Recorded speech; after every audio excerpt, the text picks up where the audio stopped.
You're listening to the Sass Says podcast. I'm your host, Christy Rocha, also known as Sass. I identify as a woman, a wife, and a mother. That should tell you a lot already. And over the last few years, I've learned the value of talk therapy. I have seen how my inner work not only enhances my own well-being, but also my marriage, my parenting, my relationships. And in fact, you wouldn't be hearing this right now if it weren't for the work I've done. My mission is to debunk the misconceptions and stigmas around what therapy is and who it's for. Let's normalize working on our mental health and seeking help when needed. We've all heard of self-care, self-help, and self-love, but do you often wonder how to actually make it all happen? I do. You'll hear strategy-based conversations with professionals, as well as inspiring and validating stories from women who are just like you and me. Think of this podcast as the weekly therapy sessions you didn't know you needed, with a dash of sass, a lot of vulnerability, and me, relentlessly asking, but how? Hello. So my guest today is Dr. Traci Stein.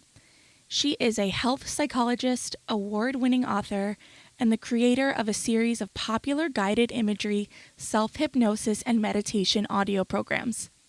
For over 2 decades, Dr. Stein has explored the interrelationship among mind, body, and spirit in health and well-being. Prior to receiving her PhD from Columbia University, Dr. Stein earned a master's degree in public health from NYU. She is a core faculty member at the Spirituality Mind-Body Institute at Teachers College, Columbia University. In addition to all of that, Dr. Stein is certified in clinical hypnosis, is fellowship trained in pain psychology, and has formally trained in intuitive development on and off for nearly 20 years. She has been featured or quoted in O, the Oprah magazine, Health, Shape.com, Women's Health, and more, and has been interviewed on numerous radio programs and podcasts. Her new podcast, Unpacking Possibility with Dr. Traci Stein, features interviews with people who have experienced profound personal transformation and share their strategies for creating positive change. So we get into just about everything I just read with regard to her background and her expertise. We talk about the connection between mind, body, and spirit. We talk about her courses, her experience, her background, hypnosis, telepathy. It's all such super interesting stuff, and I won't keep you from it a minute longer. Here's our conversation. Hi, Dr. Stein. Thank you so much for being here with me today. Well, thank you so much for having me. I'm so looking forward to talking with you. You've got a lot of different branches that fall under your sort of expertise, and I'm really looking forward to exploring some of them with you. Oh, that's great. I'm an open book. So first and foremost, I guess one of the first things that I noticed that differentiated you from from your colleagues, or I guess people that I've been sort of exploring, is not simply a psychologist, but a health psychologist. What is that differentiation there? I think there are a lot of different ways to think about it. I think the short answer would be that, I have had a long-standing interest in health and the relationship between physical and emotional well-being, the factors that influence each other for better, for worse. Before I did my PhD in clinical psychology, I did a master's in public health. So I had a long-standing interest in population-based health. And becoming a psychologist allowed me to tie that into my work with individuals as well. Interesting. And I've seen, over the years, probably mostly chronically ill, medically ill patients, chronic pain patients, and so forth. And so the work really is looking at, how is their physical health as well? What are their health behaviors? And is that something that should be a focus for our work? And I work collaboratively often with their medical teams. Interesting. So that would differentiate me. Okay, that's so helpful. So the work that you're doing with the clients that you just mentioned, it is a therapeutic relationship. They're coming to you as a therapist, or what are they coming to you as? How do they find you? Like, who's coming to you?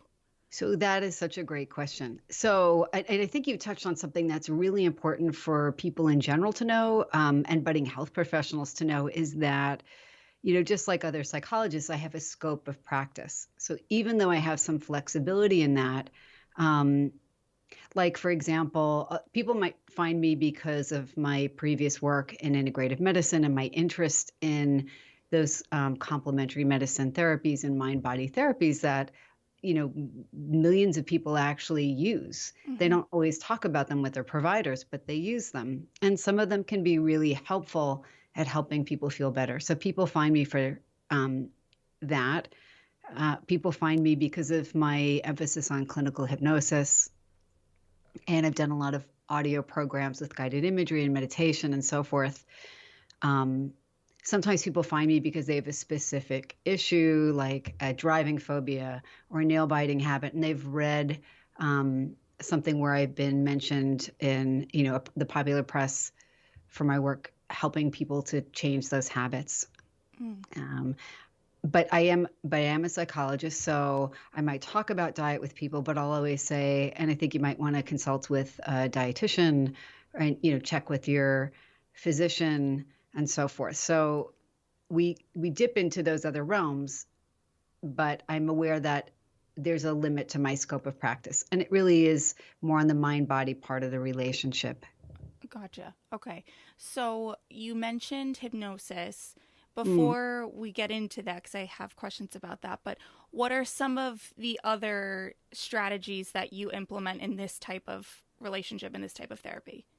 That's a great question.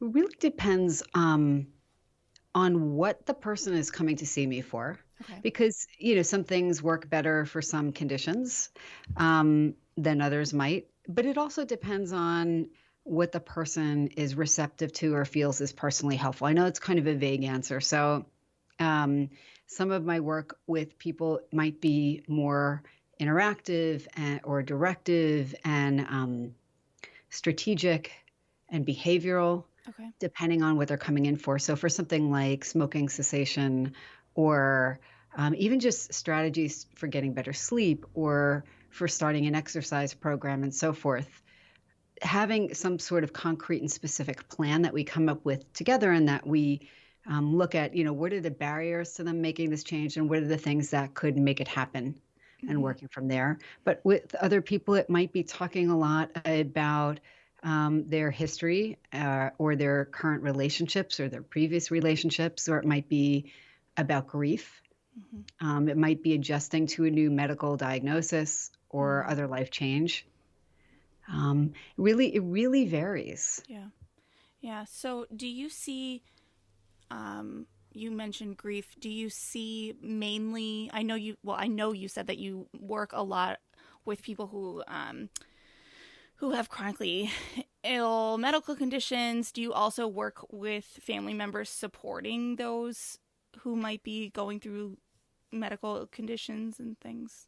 I'm saying it not very Sure. eloquently. No, You can that's say it much better than I can, but I think that's such a great question, because when you have a family member who's dealing with an illness, it is a huge shift for everyone connected to them mm-hmm. for a variety of reasons. And we both mentioned grief a moment ago, and we can have grief not only for people who pass away, but we can have grief for the life we had before we got a diagnosis. Mm-hmm. We can have grief for any sort of big change, like for a job change or relationship change, or even just, um, you know, post, post parenting life. We can think about, you know, Yeah. I miss the flexibility that I had, or when people's kids go off to school. So sometimes we work with family members, even if the change or the issue isn't necessarily, quote, theirs. Mm-hmm. It's reminding me of, and certainly when you said, parenting versus not, that hits home for me, and I'm sure that's partly why you said it. But it's reminding me of something that I've heard time and time again, of the sentiment that seems to be a little bit difficult for most of us to grasp right away, is that two things can be true. You can be so grateful and so happy to be a parent, but still mourn your previous self or your life before that, and it doesn't make you a bad parent or ungrateful. And I'm sure the same can be said for anyone with a diagnosis, especially if the diagnosis isn't life ending, but it's life changing. Right. No, I mean, that's really perceptive, and it's so spot on. Really, any change, even good change. And I think people forget sometimes that you can get your dream job or be in a fantastic relationship that you really longed for, or like you said, you can have a child or children and have waited or maybe made a lot of effort to make these things come true. And then you can get them and they can feel kind of overwhelming despite all the things that are also good. Where is the connection between the spirituality and the science? Like where's the line, or how do you integrate them? So in clinical practice, it's going to be different than in an academic setting, Okay. right? So in clinical practice, we may be holding these things that we know, and we might have good reasons for implementing them, but they might just come out a little bit more organically and seamlessly. So, for example, I'm going to use a chronic illness example Okay. because that is something that can make people question, whether there is a God, even if they were religious before. That can make people wonder if they were fated to have an illness or if they did something to deserve it. Mm. Um, People's spiritual beliefs are often intertwined in how they make meaning of any situation, Mm-hmm. Mm-hmm. right? Um, but the other thing is that people's spirituality, in my opinion, even though we know from the research that it can be very helpful, it can be protective. It can be protective with regard to mood issues. It can be protective in terms of having a religious community Mm-hmm. or a spiritual community where you know that there are people that you identify as somewhat like you in terms of their values or their beliefs and who are there to support you. But someone's spirituality might mean that they're questioning it or that they feel very strongly that there is no greater organizing principle and that it's really all on them, or that when they die, there's nothing else. And so I think working in a spiritually thoughtful way for me means respecting the spirituality that someone comes in with, even if it's not mine, Mm-hmm. and even if it is none at all, in some, if that's how they would describe it. Mm-hmm. Because we can still work with somebody clinically, even if there is a bit of a gap there. I know people in my life who say, I don't need therapy. I don't believe in it. I pray.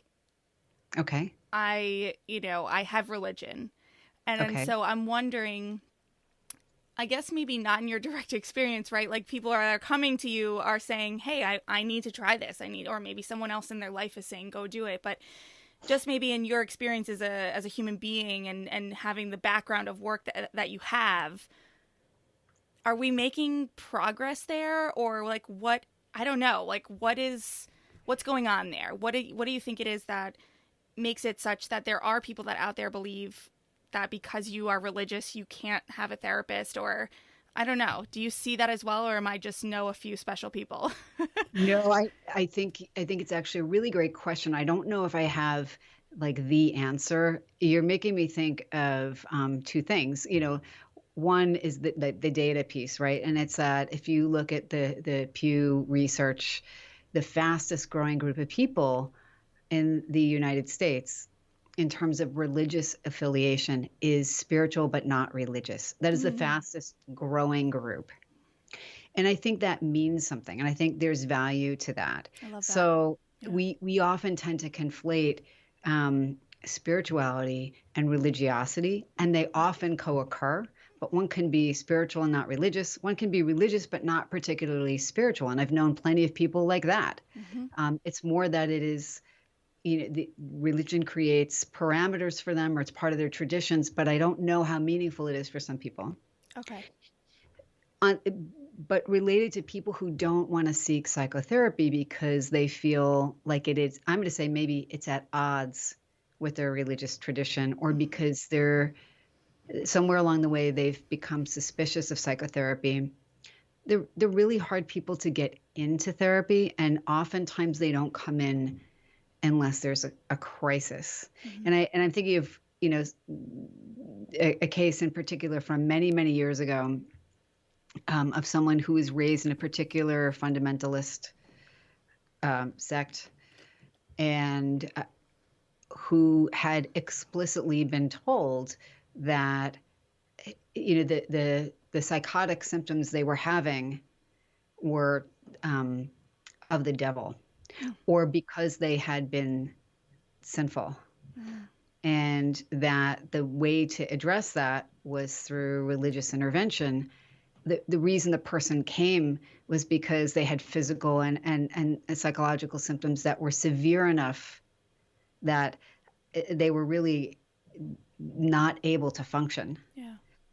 But still, it was a real struggle. Now, do I think therapy is helpful for somebody if even part of them is willing to engage? It can be.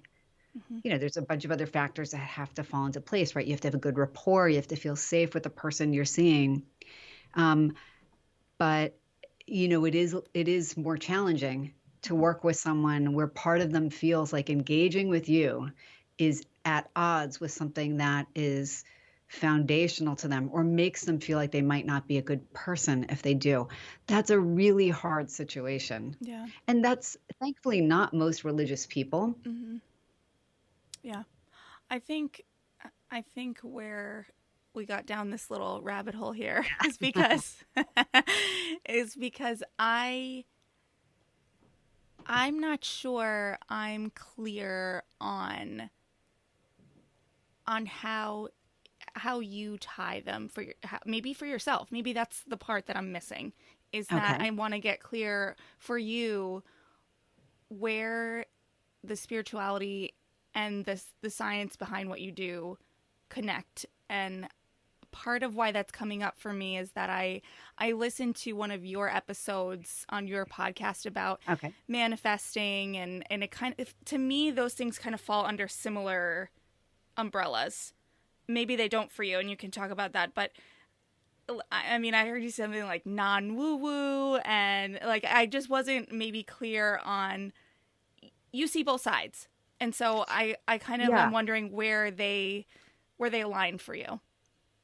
So for me personally, in my personal life, they're intertwined, but you're absolutely right. It can be challenging sometimes. It's almost like two different aspects of me looking at the same situation. So my logic is very important to me, and my knowledge is important to me in making daily decisions. Mm-hmm. And I might also be a person who's going to say, all right, guides, send me a sign. Right. Because, I'm feeling like I should do this, but that something just doesn't feel quite right about it. So I think the difference is that there are people who will, like manifesting's a good example. There are people who I think cross into the realm of blanket belief that if you think it or you want it, or you have a nice enough vision board, that it has to happen. Mm-hmm. And that almost hits the realm of magical thinking, where in psychology we would say, now you're kind of at the edge of maybe what we would say consensus reality. Okay. But I'm kind of a more recently outed New Agey person in the last few years. But when I'm with people, I'm very attuned to somebody not being open to that, or that's not what they're coming to me for. Mm-hmm. Does that make sense? So sometimes as an educator, so I'm a core faculty member at the Spirituality Mind Body Institute. Okay. It's the first institute of its kind at an Ivy League university. It's pretty novel. It's still in its not infancy, but it's in its beginning, right? Mm-hmm. It's however many years old now, but we're still growing. And so I have freedom to think about things or express things in a way there that I might not if somebody comes to see me and says, I have migraine headaches, and I heard you can do cognitive behavioral therapy for migraines, and that's what I want to do. And on a questionnaire that I give them before they come in, spirituality is not important to them. Mm-hmm. And it might not really be relevant to their headaches Mm-hmm. or to their anxiety. It might, but over time we kind of get a sense together of what role that might play. And it might be something as non-religious but spiritual as like, well, have you thought about like what your purpose is? Mm-hmm. What Mm-hmm. do you think that is? Mm. So that's how it comes together for me. Mm-hmm.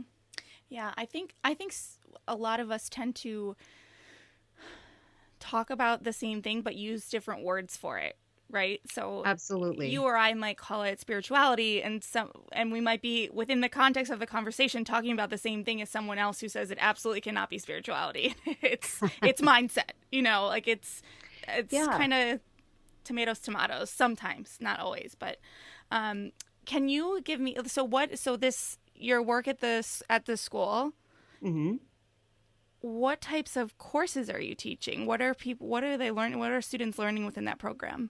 So students learn a range of things in the program.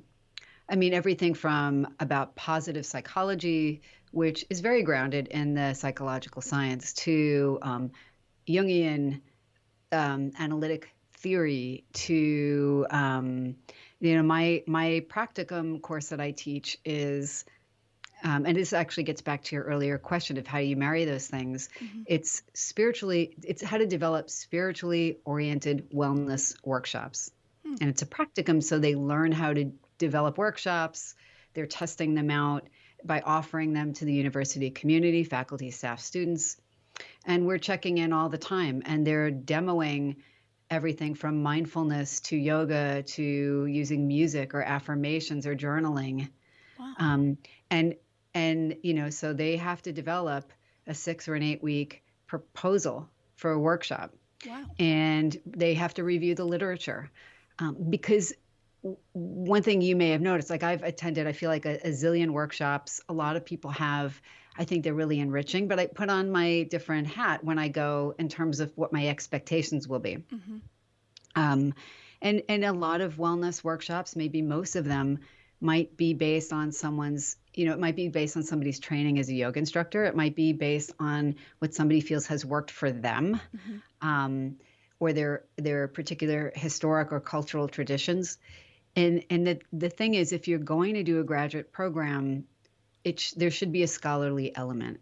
So they have to review the literature, say, if it's mindfulness and they want to incorporate something on astrology for helping people, feel more calm in times of stress. So what I would say is you need to define who it is that you're targeting. What's your population? Who are you hoping to help? And don't say everybody. Is it women Right. who are newly postpartum? Is it people who are adjusting to being a new graduate student, and so forth? Is it people with a pain condition? There's a lot of data on mindfulness for a variety of things, especially reducing anxiety and managing depression and so forth, and managing chronic pain.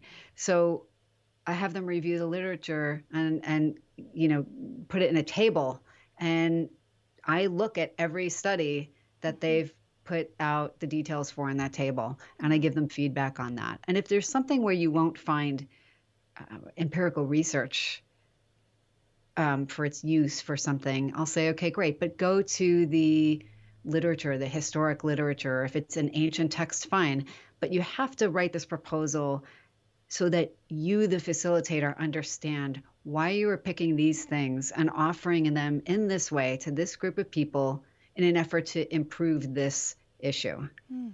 And so I think that's where the science and the spirituality part come together. And ideally they incorporate some element of the transcendent in that, but that really varies. Yeah. Wow. Like one group sorry. No, go ahead. I was just going to say that is such relevant work, really. And I think it's much needed because, again, people have all kinds of stuff out there. Some people charge an awful lot of money, Yeah. but they couldn't necessarily tell you why they're offering what they offer other than it's worked for them or that's their tradition. Mm-hmm. And I think we can do a little bit better. And I think it's okay if you walk in and you're just saying, you know what, it feels good and I don't need to know all the details of why this is supposed to help for this. Mm-hmm. And I've taken plenty of workshops like that. And, in my manifesting workshop that I taught, I am not going into the science with people. Mm-hmm. And it would be hard to pull together the science for that. But is there science for guided imagery? Is there science for hypnotic technique or for journaling? And there's actually even been studies where people have used a vision board and then, to try and get closer to achieving a goal. Mm-hmm. But we could find psychological reasons why those things might work. So even if we imbue them with some sort of spiritual meaning, they actually have some mundane evidence of benefit. I don't know if that makes sense. Yeah. No, and that's why I made the comment that it's so relevant, because the wellness industry, air quotes, I mean, has really become quite a thing. And it encompasses so many areas of life. I feel like, in some sense, this podcast, it falls under wellness, and I'm not an expert. I'm not charging people, and I'm not guaranteeing any sort of life-changing sort of thing. But yeah, it's a lot, and it's a lot to sift through. And I really, really like that. It's academic. There's weight behind it. There's meat behind it. It's like, here, we're doing this, and here's why. Because I think that is very important, especially if you're going to take 6 or 8 weeks of your time, of your money, of your commitment, because you want to get something out of it and you want to know what to expect. Yeah. And I mean, the other thing is, we talk about things like ethical practice, like your scope of practice. So, it's more strict at the university for a variety of reasons. But, one of the first things students learn is that if you are required to be certified or licensed in something to offer it in the state of New York or nationally, you cannot offer it in your workshop unless you are appropriately credentialed. And that's important, not just for liability, but because we want to offer something that is appropriate, right? We talk about safety procedures and what happens if somebody needs help beyond what the workshop can offer, and how do we appropriately get them to the resources they need at the university and so forth. So, those things are just good to do. Yeah. And it's more strict when they're under the umbrella of the university than once they leave. But they have a different foundation than I think if they didn't do it. So that's kind of the whole science plus spirituality plus wellness thing and how it comes together there. So do the programs that you've worked with students on, are they now out there as true resources, or do they stay as part of a curriculum and then they have to go rebuild it to do it for real or whatnot? So once they finish the practicum, and honestly, independently, as long as they're not saying this is part of Spirituality Mind Body Institute at Teachers College, Columbia University, while they are still students, and while they can offer those programs only using that umbrella to our community when they're supervised doing it. But they can still be students and have their own, consulting or coaching business or wellness practice, because they might have had that even before they came.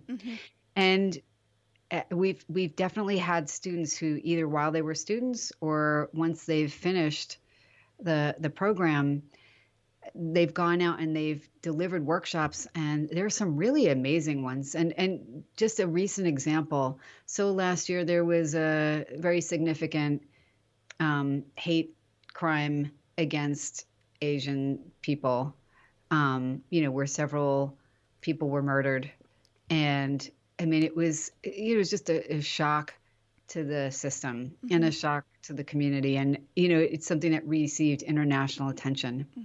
And there were 2 women in our practicum who took the workshop they had developed, which was more generally targeted towards stress reduction, and they revamped it and made it available, or a version of it, to the community at large. Wow.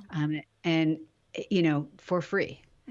So, that's an example of taking something that has been a school project Yeah. and doing good on a larger scale. And again, in a way that is thoughtfully created and ethical. Mm-hmm. Mm-hmm. So how how did you get into all this? Like what sparked your interest in this? Because it's involved, and you don't I don't know that you just wake up and say this is what I'm gonna do. So I'm curious how you got into this. I'm trying to think of the most economical and appropriate answer, and I'm not sure if I'm going to hit all my targets today. But so psychology, I think that there are things that when we're children, we think about the things that we're interested in. Mm-hmm. And when I was a child, is this going back too far? I don't know if that's No, what you were no, kind of asking. So no. when I was a child, I had many, many intuitive experiences, right? Hmm. Transpersonal experiences. Hmm. And, without a context for really understanding them and without a support network for that. And I also had a longstanding interest in psychology. I was always very interested in people and what made them do things the way they did them. And as I got older, because there were a lot of medically ill people in my family, Mm. many, including a lot of people who wound up dying. So that was very traumatic. But I remember thinking there's got to be a way that we can do something that helps people do better. And there might be ways that are making people do worse. So this was all pre-internet. Mm-hmm. But when I was in my early 20s, probably I started reading more about psychoneuroimmunology, which was newer then. And people were talking about the mind-body relationship and its impact on immunity and health and illness. And so somehow over the years, all of these things kind of came together. And I wasn't kidding when I said a little bit ago that I've really outed myself more over the last few years. So this spiritual dimension was always a part. The spiritual and the transpersonal, and they're not necessarily the same thing, even though they're connected, because there are people who are spiritual but who don't have transpersonal experiences or think they're real or have any interest in them. Mm-hmm. And so having had the public health background and the psychology background, and having been a student where I teach, actually, yeah, I'd gotten to know, not particularly well, but Lisa Miller, who is the person who founded that institute. Mm. And however many years ago now, I got a call from someone else there saying, we were thinking about having you teach this course. And we were talking, and it just seemed like a good fit. And I've been teaching it for several years and supervising students as they develop their projects and so forth, Mm-hmm. the projects that they need to develop to graduate. So, but I just think as you get older, everything kind of starts, I think if you're open to it, everything starts to kind of converge and you forge a path that becomes uniquely yours. Mm-hmm. Yeah. So I don't know if that's a clear No, answer. that's perfect. Yeah. I mean, I think, yeah, no, I think that's a great. I just, I'm always curious because I find that it actually takes a lot of work. I find, I mean, I don't know, I know it does, but it takes so much work to, at least for me, it did, figure out what it is you want to do, what you want to say in this world, what you want to do, like, and have it matter and mean something to you and potentially to others if that's what you choose to do. And not only is it tough to figure out, but we mostly get stuck on these paths, right? That we're supposed, like, we're okay, go to college, get a job, get married, have kids, do this, do that, do this, and then at some point you're just like, okay, where's the path? There's no more path. And so I'm always curious how, when someone's on the path, how they got on it, because I think it's a lot harder to do than it looks sometimes. Oh, yeah. I mean, but keep in mind that, 20 years ago, I wasn't saying to myself, I'm going to end up here. Yeah, totally. Yeah. Because here didn't even exist as a path in my mind. Mm-hmm. And I wouldn't have felt confident or comfortable enough in my own skin to be doing this combination of things at that time, because I still had my own growing to do. Yeah. Yeah. So another big part of your expertise that we haven't fully talked about yet is hypnosis. What is it? How does it work? Why do we do it? So I think you asked the most important questions about hypnosis and like the what is it? And Yeah. I'm going to say not only what is it, but what isn't it? And Okay, maybe that's I'll good. start with that Okay. because a lot of times people have heard the term, but they've seen stage hypnosis or they've seen something on TV, or they think it's mind control or they think it's magic, or they think it's BS, or there's a whole bunch of different misconceptions about it, or that it works for everyone, or it works for no one, and so forth. So hypnosis is, a good definition is increased or enhanced attention to something specific, and absorption in that something, and focus on it, and decreased attention to an absorption in everything else. So, for example, as we're talking and we're talking about a variety of things, our language is loaded with imagery. Even if we're not doing formal imagery, and probably as I'm talking, you're having maybe visual images in your mind or just kind of remembrances or even a felt sense. Well, that's a self-hypnotic state. You're talking about things, and you were talking about the people who didn't want to come into therapy. And in my mind, I kind of saw this gallery. And even though I'm looking at you for that brief interaction, my attention and focus are pulled inside. Yes. So when so there's everyday hypnosis that most people go in and out of all of the time, even though they think they do. Even people who say they never do, they probably do. The everyday hypnotic trances are like the driving trance. You're in the car, you've left a party, it's nighttime, the lines are in the center of the road zipping by, and you are having a conversation in your mind with somebody you spoke to at the party. Maybe it's a different conversation though, because it's one you wished you had had, or you wished you didn't have. You might be thinking about the food that you are going to eat when you get home because you're hungry, and you're saying, I hope there's pizza. And that becomes a whole multisensory experience. But you can be engaged for several minutes in this. Another part of you is still driving the car. Yeah. And if a squirrel ran in the road, hopefully you would snap out of it and all of you would be driving. But that movie in your mind, that can be very multisensory, seeing, hearing, tasting, smelling, touching, emotionally activating. That's a hypnotic trance. It happens when we're reading a good book and we get lost in the book, or we're watching a movie and our heart starts to race for one reason or another. We forget that we're in a pleather chair next to complete strangers watching millions of colored dots on a screen. Right? Because everything else just kind of fades to the side. So that is everyday hypnosis. And then clinical hypnosis is when you enlist that innate capacity in order to achieve some sort of desirable goal.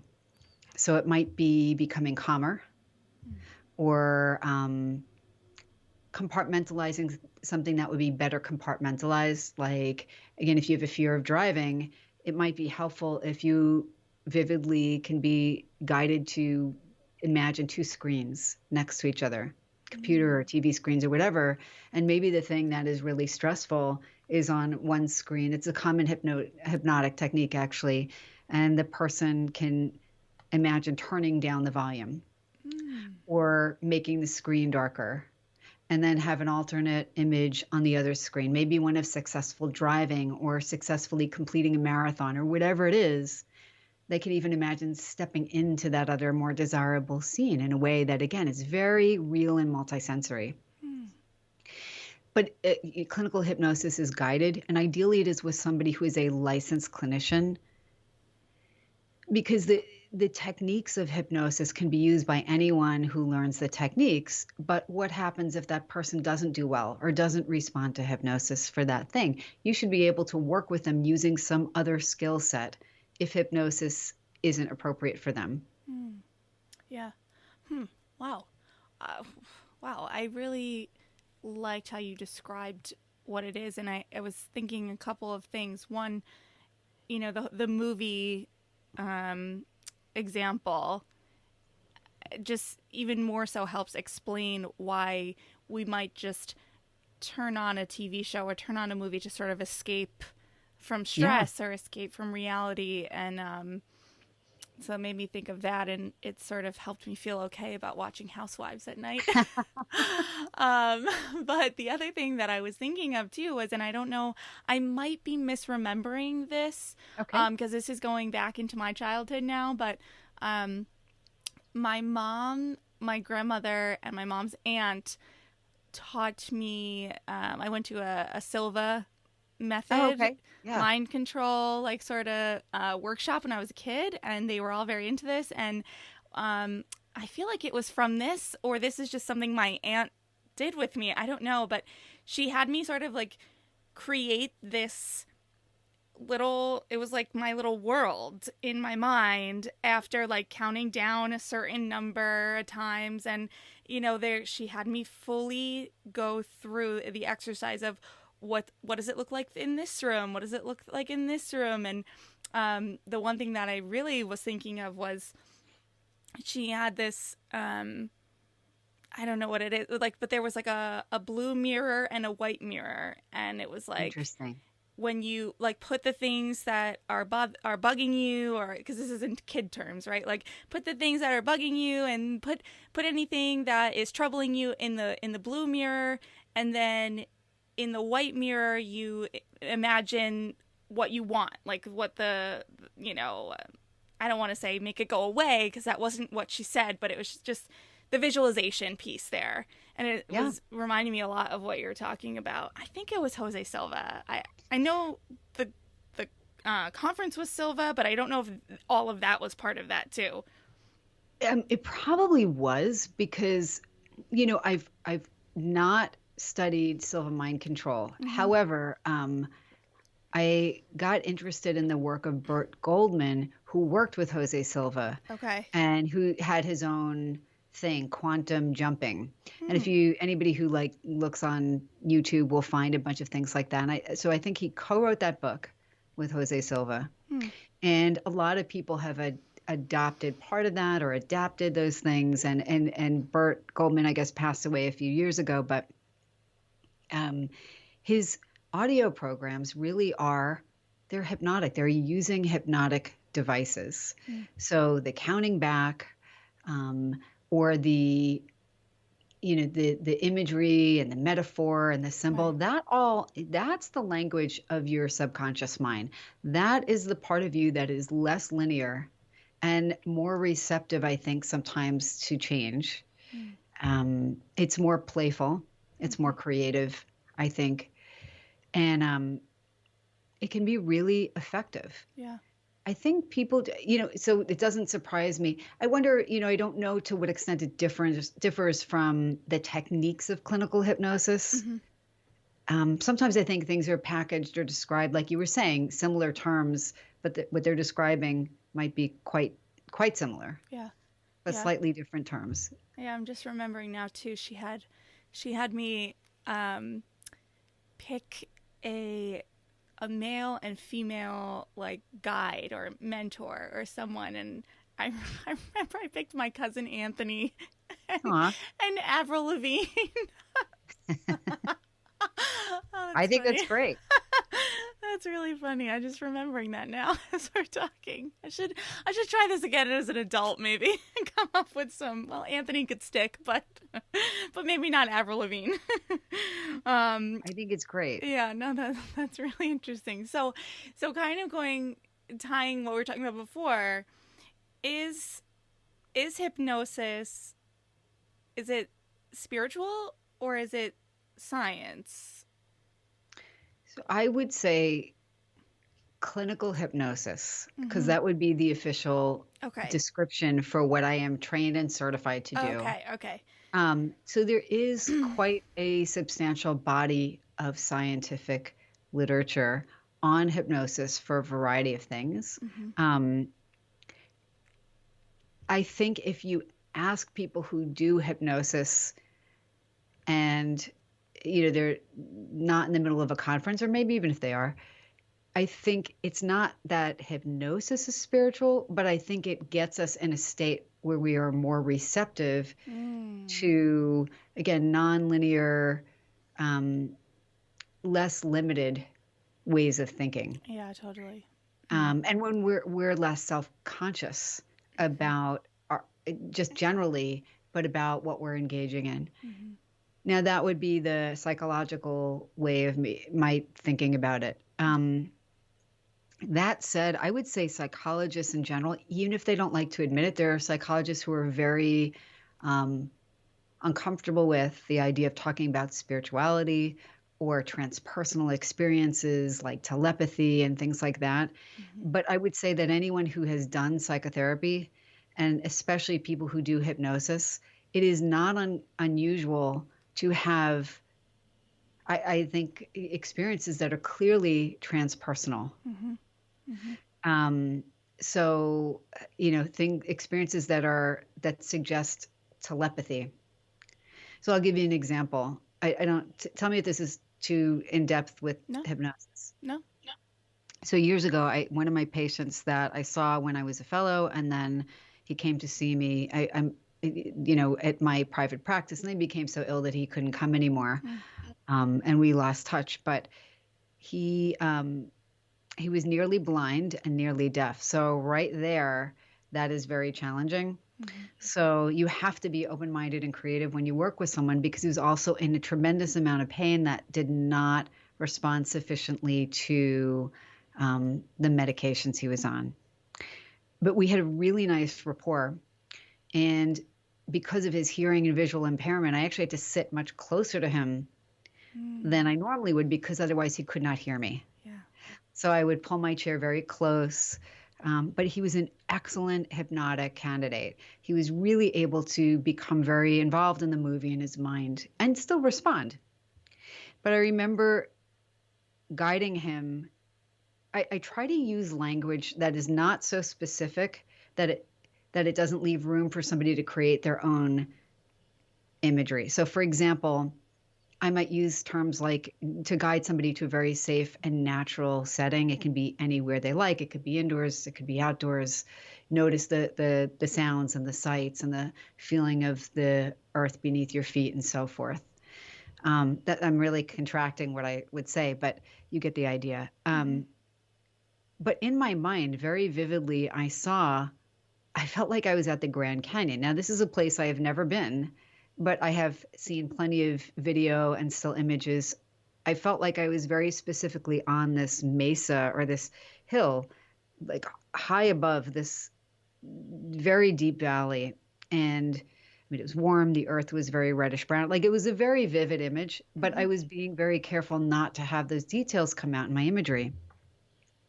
And because he was sharing the experience to some extent as it was happening, and he would tell me where he was after the fact, and it was very clear that that is where he was. Wow.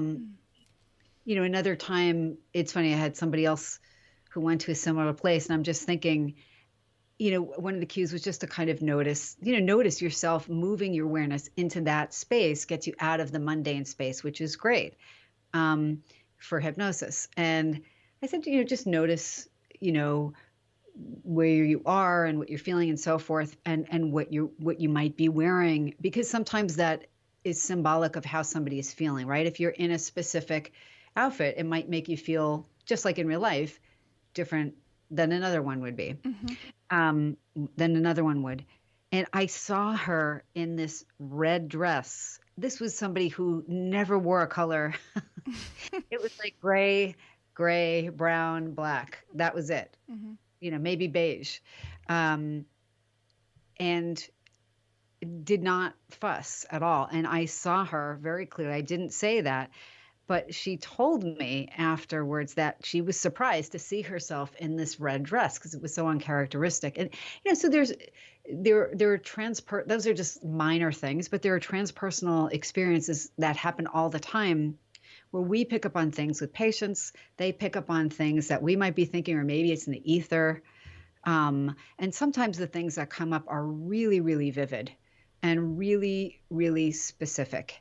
And you can't come up with another explanation for why something is transpiring. So even though a lot of clinicians may not be comfortable with that, I think hypnotic work creates more space for us and for patients to notice those phenomena. Yeah.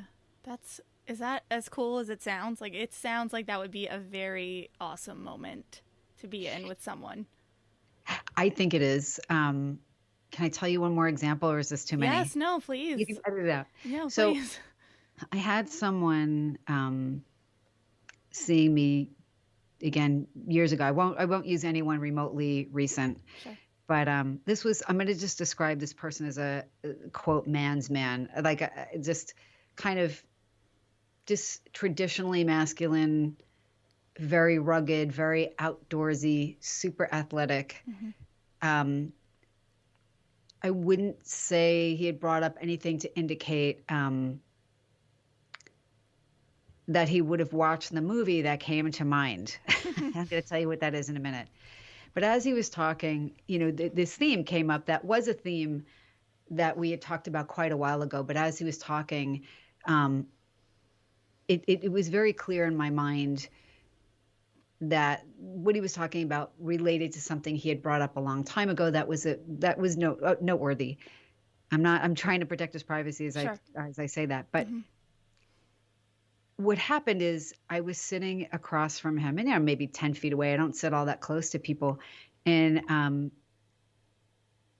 I very vividly, even though I could see him with part of my awareness, this in the screen of my mind, I saw, have you seen the movie Beauty and the Beast? Mm-hmm. Okay. So this scene where all of the like furniture is fighting with the villagers. Yeah. Mm-hmm. Okay. It was distracting. I kept trying to mentally set it aside. Like I was almost grabbing it mentally and putting it on a shelf. And I kept hearing the song. I want so much more than this provincial life. So, which did relate to the theme, but this is the thing. It got to be so annoying that I thought, man, like, how am I going to say this to this guy? So I just said, I try and tie it in a way that doesn't sound like anything too weird. And I just said, I I hear what you're saying, and I was trying to downplay it a little bit, but I said, as you're talking, I kind of have this vivid image in my mind that makes me think of some of the things we talked about a long time ago. Have you ever seen the movie Beauty and the Beast? And I thought he was going to be, because I mean, that came out when I wasn't that old. So, I'm thinking this guy can't possibly have seen this movie. He doesn't seem like the type that would go see it. And before I had finished getting it out of my mouth, he was like, oh my God, that is my favorite movie. Stop. Oh my goodness. And I just thought, I don't even think you eat vegetables. So I don't, because like in my mind, I'm thinking like, I can't imagine you voluntarily seeing Beauty and the Beast and sitting through the whole thing, Right. because nothing you've ever said has communicated to me that that would be okay to you. Right. Like you're expecting like Rambo, right? Like that's my Yeah, favorite like I'm movie. thinking, Like Die Hard. I Yeah. don't even know what movie it would be. Yeah. And I said, and this is the song that it kind of reminds me of, and this is the scene in my mind. He's like, absolutely, that makes complete sense. Now, the reason I'm bringing up that example is because for what you saw how awkwardly long it was for me to explain that, right? Mm-hmm. Mm-hmm. So if I tried to explain to him the essence of what I thought was the issue at heart, Hmm. it would have taken a long time, and I don't think it would have had as much impact. Mm-hmm. In the 2 seconds I said, have you ever seen the movie Beauty and the Beast? I didn't even get Beast out. And he knew exactly what I meant. And it made sense why he was struggling with this feeling of this life that he had created not being the right fit and wanting to make a very specific change that was very different and outside of his initial comfort zone. So, but it took very few words because the image communicates. It's like they say, a picture's worth 1,000 words. Yeah. And I think he felt understood. Yeah. I was just gonna say he felt seen. Yeah. Yeah. Yeah. Wow. So anyway, yeah, that's what comes to mind. Yeah, no, it's amazing. I had a conversation with Chelsea Rife.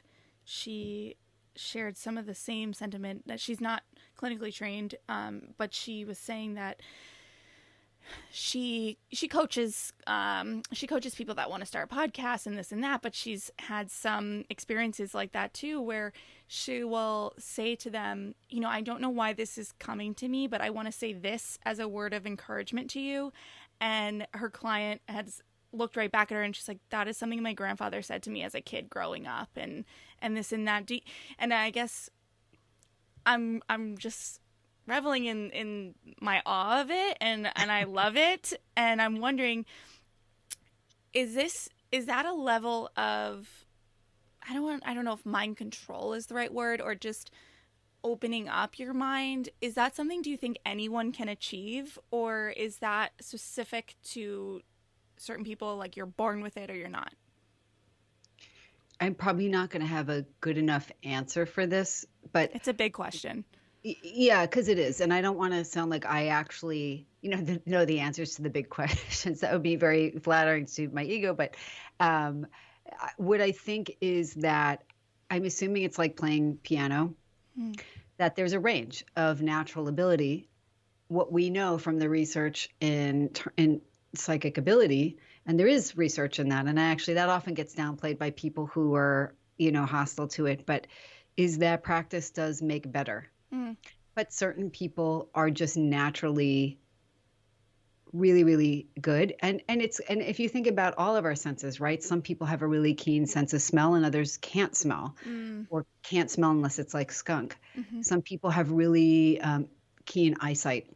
And for others, maybe they wear glasses from the time that they're young and they can still see. Yes, that makes sense. I like that. So, but I think certain personalities are attracted to certain type of work. And I think openness to experience can help us learn to pay attention to things that otherwise we would dismiss. Yeah. No, that makes a lot of sense. And I feel like that's the case with most things, is that it really does start with being open to it, right? If you're sitting in the space of that's not possible, then it's probably not going to be possible for you, right? That's manifesting that it won't be, right? Right. Yes. Okay. And I want to ask you, I guess I want to ask you quickly, because I don't want to take up too much of your time, but it might not be so quick. Okay. Your course on intuition. Yeah. What, like, how do you start with someone to sort of even help them identify and know what their intuition is? How do you even define that for someone? That is a really excellent question. So, I'm coming from a place that intuition is real, and that everybody has some capacity to develop it, and that most people are probably getting intuitive information that they're just not noticing, because intuitive information is usually more subtle. So there's the course I taught on Insight Timer, and then there's that's still, up on Insight Timer and anybody can take it. And then there's the one with the live component where I, teach live sessions, but they also get those recordings.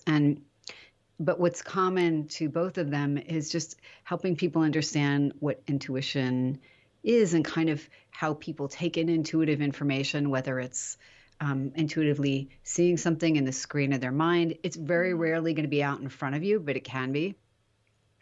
Or hearing something. And again, usually that's in your head, not outside, but it can be really, on occasion.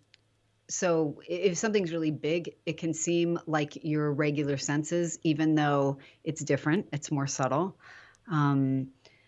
Psychic feeling or sensing, like in our own body, or just getting a sense that something is coming, psychic knowing, and so forth. So then it's honestly practicing. That's how we get good at doing just about everything, right? You wouldn't want to learn to play tennis and only study theory or only read books. You would get out and you play, and some days you do better than others. Right. And some days you do really great. And having some sort of way of measuring your progress. So keeping a journal, even writing down things before you look at the feedback. So, for example, in my course, I have the target will be represented by either a still image or a video. But there's guided imagery to help people get in a more receptive meditative state where they open up to the possibility of being intuitive. And then sitting down and just writing descriptors of what they notice. And trying, so, there's a specific type of intuitive work that it's very structured, and it's not the only kind, but it helps us to not overlay our own stuff, our own expectations or interpretations onto what we pick up. And so it's really just describing. So if what you perceive is red and round and soft and small, right? It's not saying, I know what it is, it's a ball. It's maybe saying, it's red, it's round, it's small, it's soft. It could be a cherry. It could be, a whole bunch of other things that we're not thinking of. And then taking a look and noticing when you look at the target, what things did you pick up on? What descriptors make sense if you were at that place? Your mind loves feedback, and it loves the thrill of getting something right. So it's very reinforcing, and I think that helps people keep going. Okay. So someone who's hearing about all of this for the first time, what are the benefits of doing this practice? What can they get out of it? So it's the same general concepts, whether I'm saying this for a reason.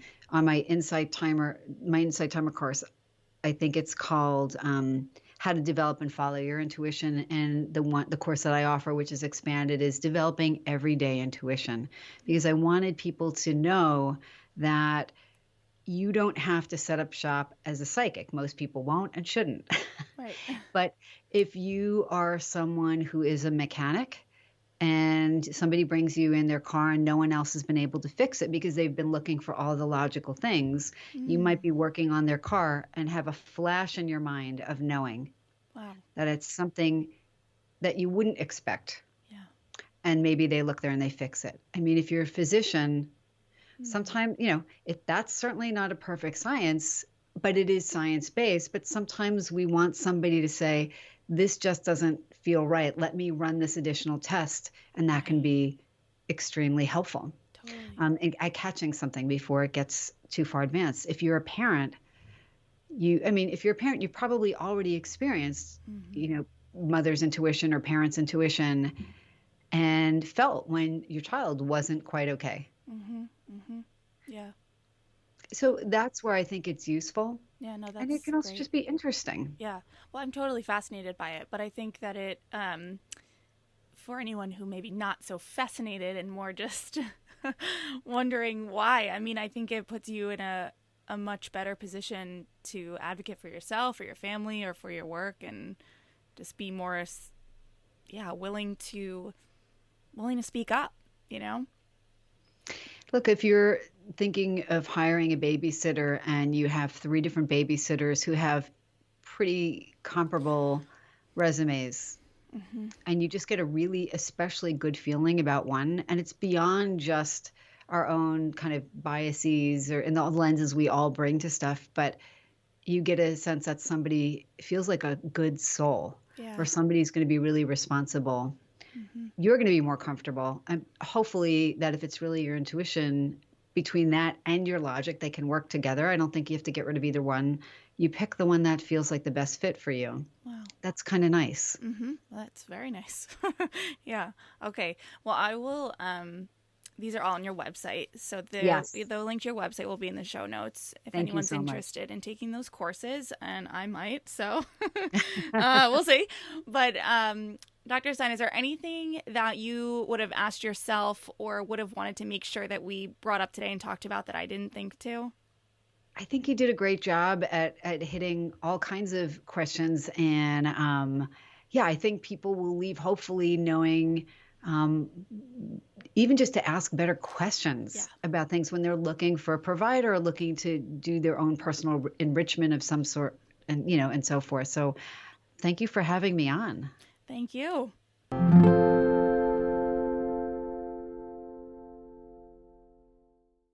Okay, so I was nerding out at the last part of the conversation. I love that stuff. I want so badly to receive messages, and I guess the point really is that I'm probably receiving them, but I need to learn how to hear them. I think I receive a lot of receive and hear messages intended for me, but I think that that's so awesome, like being in a room with someone and just thinking the same thing and not knowing it unless you say it out loud. I don't know. It's so fascinating to me. Anyway, I just have to say that I appreciate Dr. Stein sort of fumbling with me to understand how she marries her work with spirituality. It's a tricky subject, and I was sort of processing as I was talking. So I don't know. I appreciate her answering my questions thoughtfully and appropriately. And eventually, it did lead to a very stimulating conversation about hypnosis, telepathy, and interpersonal communication. I think this is definitely an area where we see a lot of misinformation and misunderstanding in the media and culture about what hypnosis is, who it's for, how it works, the benefits. And so I'm so thankful that she cleared that up. I have so much more clarity for myself, and I'm sure you do too. But if there's one thing I think we should all take from this conversation is Dr. Stein's words regarding intuition. That's that whole trust your gut thing people talk about, and it's so powerful. This conversation reminded me to look into Dr. Stein's courses, and I hope you will too. I think that if you're feeling stuck, if you're feeling like you don't know what you're supposed to do or where to go, or just something doesn't feel right in your life, this could be a good course for you. All right. Thank you for listening, and thank you, Dr. Stein, for joining me. Thank you so much for tuning in today. Sass Says is a production of Luann Nigara, Inc.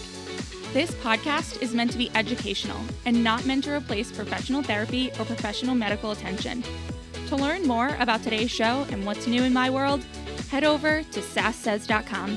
Thanks so much. Talk later.